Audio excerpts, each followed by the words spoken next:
Twitter's CEO, Jack Dorsey, is gone. I mean, it's effective immediately. His statement said, "I've decided to leave Twitter because I believe the company is ready to move on from its founders." To me, that reads a few different ways, one of which is they want to corporatize this company. They want to maybe start monetizing Twitter, and maybe that includes, like you said, being maybe a little more open to opinions. They have tried on many occasions, actually, to figure out this toxicity issue that they have within Twitter. I know plenty of people, celebrities and just regular people, personal friends of mine, who have completely quit and have left the platform with millions of followers. I used to be much more active on Twitter, not just corporately, getting out ACLJ information, but also engaging in politics and things like that. It got too toxic. Way too toxic, way too personal. And then with the banning of people, I felt like everything I wrote there, I had to be concerned because I got the blue check mark, so could they be coming after me?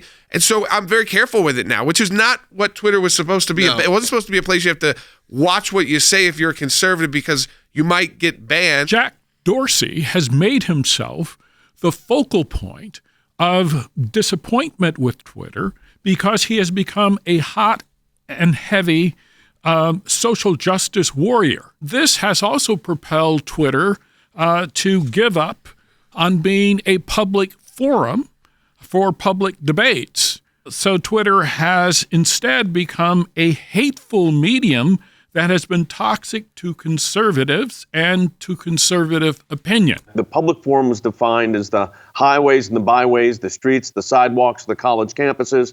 These were areas that would be open for free speech. Some were called traditional public forums, others were called open public forums. And the one thing you could not do on a public forum, the government could not do, is pick one side of the debate.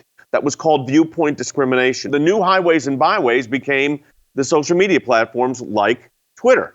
And of course, they're not controlled by the government, so you didn't have the same First Amendment protections. But then they did not become just a neutral arbitrator. As you said, they became toxic because they were picking one side of the debate and really shutting out. Jack Dorsey, under his leadership, it has been surrounded in controversy. It's been perceived as biased.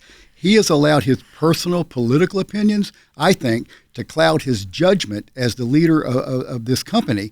And, it's unfortunate. It really is. He misread, I think, where most of the American people were, but he also has misread where his investors are as well.